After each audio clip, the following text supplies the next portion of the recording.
Hello, आप सभी कैसे हैं। आप सभी का मेरे यूट्यूब चैनल VHU एकेडमी में स्वागत है। आज हम लोग एसएससी जीडी के लिए जीके जीएस के महत्वपूर्ण प्रश्नों को देखेंगे। ये सारे प्रश्न आने वाले आगामी एग्जाम एसएससी जीडी के लिए बेहद ही महत्वपूर्ण होने वाले हैं। तो चलिए आइए एक एक करके शुरू करते हैं।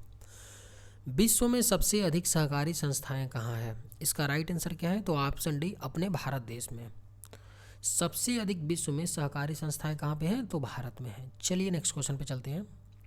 सिंदरी उर्वरक कारखाना किस पंचवर्षीय योजना के दौरान स्थापित हुआ? इसका राइट आंसर क्या है? तो ऑप्शन ए, प्रथम पंचवर्षीय योजना के दौरान सिंदरी उर्वरक कारखाना स्थापित हुआ था। चलिए नेक्स्ट क्वेश्चन पे चलते हैं।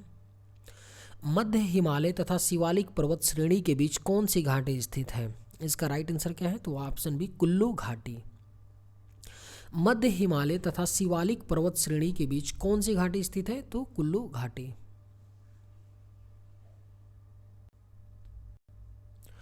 तेईस ही 1/2 उत्तरी अक्षांश को कौन सी रेखा कहते हैं? इसका राइट आंसर क्या है? तो ऑप्शन ए, कर्क रेखा कहते हैं। 23 ही 1/2 उत्तरी अक्षांश को कौन सी रेखा कहते हैं? तो कर्क रेखा कहा जाता है। चलिए नेक्स्ट क्वेश्चन पे चलते हैं। जब्ती प्रणाली की शुरुआत किसने किया था?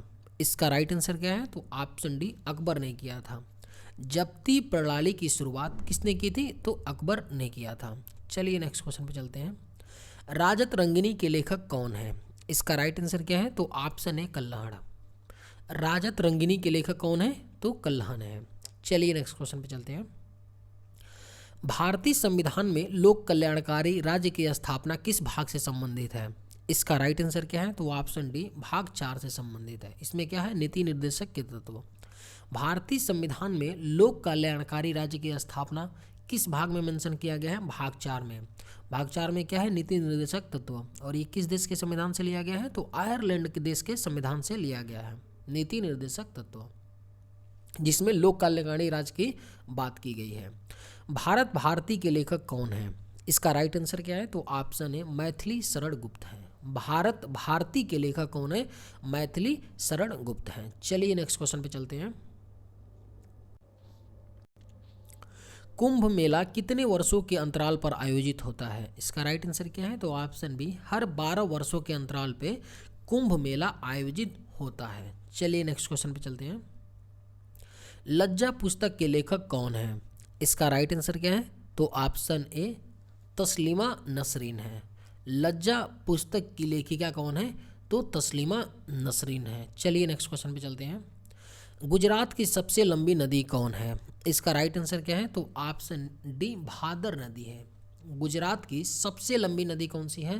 तो भादर नदी है। चलिए नेक्स्ट क्वेश्चन पे चलते हैं।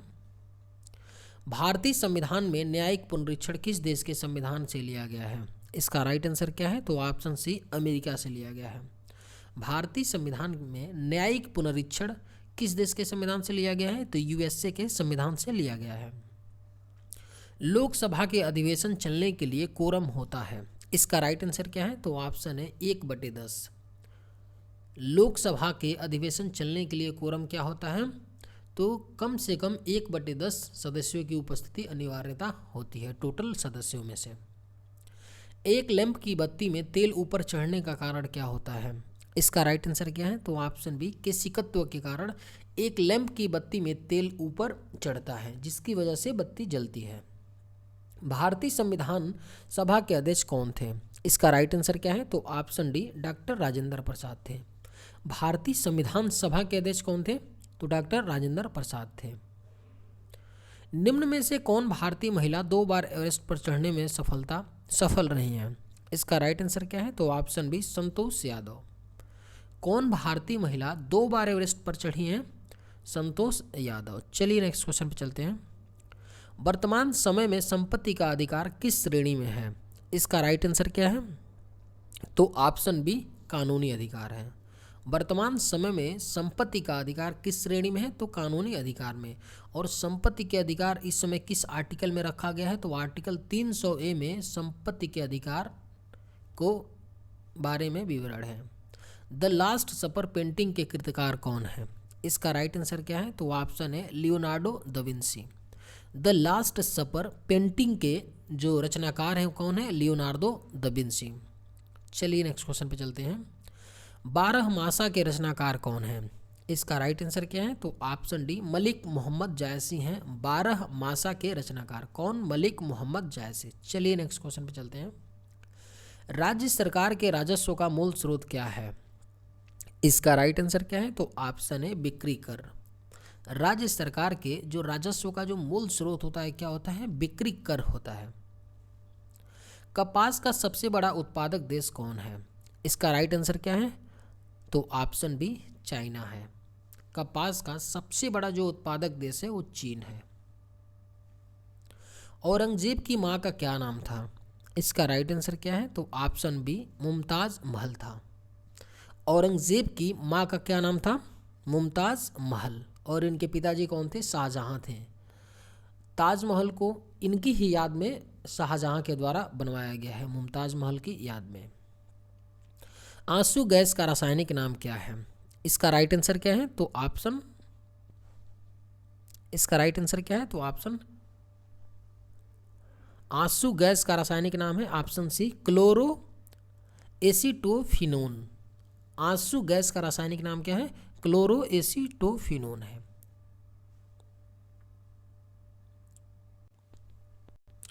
मोस्की अभिलेख कहाँ से प्राप्त हुए हैं? इसका राइट आंसर क्या है? तो ऑप्शन सी आंध्र प्रदेश से। मोस्की अभिलेख कहाँ से प्राप्त हुए हैं? तो आंध्र प्रदेश राज्य से प्राप्त हुए हैं। संसार का सबसे पुराना राजतंत्र कौन सा है? इसका राइट आंसर क्या है? तो ऑप्शन सी जापान है। संसार का सबसे जो पुराना राजतंत्र है वो कौन सा है? तो जापान है। राष्ट्रीय झंडा को फहराने वाला विश्व का प्रथम देश कौन है? इसका राइट आंसर क्या है? तो ऑप्शन डी डेनमार्क है। राष्ट्रीय झंडा को फहराने वाला जो विश्व का प्रथम देश है कौन है? डेनमार्क है। सिविल सेवा परीक्षा प्रारंभ करने वाला प्रथम देश कौन है? इसका राइट आंसर क्या है? तो ऑप्शन सी चीन है। सिविल सेवा की परीक्षा जो प्रारंभ करने वाला प्रथम देश है वो कौन है? चाइना है। चलिए नेक्स्ट क्वेश्चन पे चलते हैं। शिक्षा को अनिवार्य करने वाला विश्व का प्रथम देश कौन है? इसका राइट आंसर क्या है? तो ऑप्शन डी प्रसा। शिक्षा को मैंडेटरी करने वाला जो विश्व का पहला देश है वो कौन है? प्रसा है। सिंधु घाटी सभ्यता में किस वृक्ष की पूजा की जाती थी? इसका राइट आंसर क्या है? तो ऑप्शन डी पीपल के पेड़ की पूजा की जाती थी सिंधु घाटी सभ्यता में। किसकी? तो पीपल की पूजा की जाती थी। भारत का प्रथम तेल शोधक कारखाना कहाँ पर स्थापित किया गया था? इसका राइट आंसर क्या है? तो ऑप्शन है डिगबोई में। भारत का प्रथम तेल शोधक कारखाना डिगबोई में स्थापित किया गया था। गोपाल कृष्ण गोखले के गुरु कौन थे? इसका राइट आंसर क्या है? तो ऑप्शन है एमजी रनाड़े थे। गोपाल कृष्ण गोखले के गुरु कौन थे? एमजी रनाड़े। और महात्मा गांधी के गुरु कौन थे? तो गोपाल कृष्ण गोखले थे। चलिए नेक्स्ट क्वेश्चन पे चलते हैं। सूफी संत शेख सलीम चिश्ती का दरगाह कहाँ पर स्थित है? इसका राइट आंसर क्या है? तो ऑप्शन है फतेहपुर सिकरी में है। सूफी संत शेख सलीम चिश्ती का दरगाह कहाँ पे है? फतेहपुर सिकरी में स्थित है। तुलसीदास किसके समकालीन थे? इसका राइट आंसर क्या है? तो ऑप्शन सी अकबर के समकालीन थे। तुलसीदास किसके समकालीन थे? तो मुगल शासक अकबर के समकालीन थे। भारत की स्वतंत्रता प्राप्ति के समय इंग्लैंड के प्रधानमंत्री कौन थे? इसका राइट आंसर क्या है? तो ऑप्शन बी क्लीमेंट एटली थे। भारत की स्वतंत्रता प्राप्ति के समय इंग्लैंड के प्रधानमंत्री थे क्लीमेंट एटली। वर्ल्ड हेरिटेज डे किस तिथि को मनाया जाता है? इसका राइट आंसर क्या है? तो ऑप्शन बी 18 अप्रैल को वर्ल्ड हेरिटेज डे हर साल मनाया जाता है। विश्व की प्रथम महिला प्रधानमंत्री कौन है? इसका राइट आंसर क्या है? तो ऑप्शन सी श्री माओ भंडारके। ये श्रीलंका के प्रधानमंत्री थी, विश्व की पहली महिला जो प्रधानमंत्री बनी किसी देश की। द्वितीय विश्व युद्ध के समय इंग्लैंड के प्रधानमंत्री कौन थे? इसका राइट आंसर क्या है? तो ऑप्शन सी विंस्टन चर्चिल थे द्वितीय विश्व युद्ध के समय इंग्लैंड के प्रधानमंत्री। अंतरिक्ष में प्रथम अंतरिक्षयान भेजने वाला प्रथम देश कौन है? इसका राइट आंसर क्या है? तो ऑप्शन बी सोवियत संघ। रसिया भेजा था अंतरिक्ष में प्रथम अंतरिक्षयान भेजने वाला देश। विश्व की प्रथम महिला राष्ट्रपति कौन थी? इसका राइट आंसर क्या है? तो option A Maria Isabel Peron थी। विश्व की जो प्रथम महिला राष्ट्रपति किसी देश की बनी थी वो कौन थी? मारिया इसाबेल पेरोन थी। आगरे के किले में मोती मस्जिद का निर्माण किसने करवाया था? इसका राइट आंसर क्या है?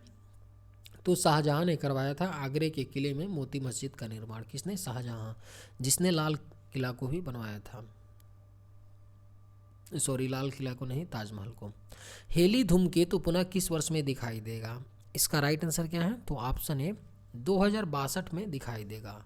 हेली धूमकेतु किस वर्ष में दिखाई देगा? 2062 में। ये जो हेली धूमकेतु है ना, हर 76 ईयर के बाद एक बार दिखाई देता है, तो 2062 में पुनः दिखाई देने वाला है। नेपोलियन बोनापार्ट किस देश का निवासी था?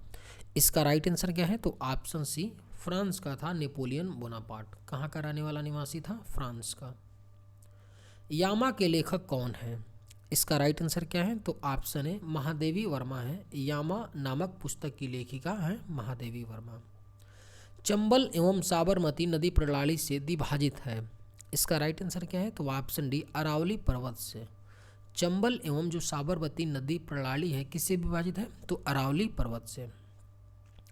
रुद्र सागर झील कहाँ पर स्थित है? इसका राइट आंसर क्या है? तो ऑप्शन ए मध्य प्रदेश में पड़ता है रुद्र सागर झील। कहाँ पे? बेहद ही महत्वपूर्ण क्वेश्चन। रुद्र सागर झील कहाँ पड़ता है? मध्य प्रदेश में। माउंट एवरेस्ट पर सर्वप्रथम कब विजयी मिली? इसका राइट आंसर क्या है? तो ऑप्शन सी 1953 में माउंट एवरेस्ट पर सर्वप्रथम किसी ने क्या की थी? चढ़ाई की थी।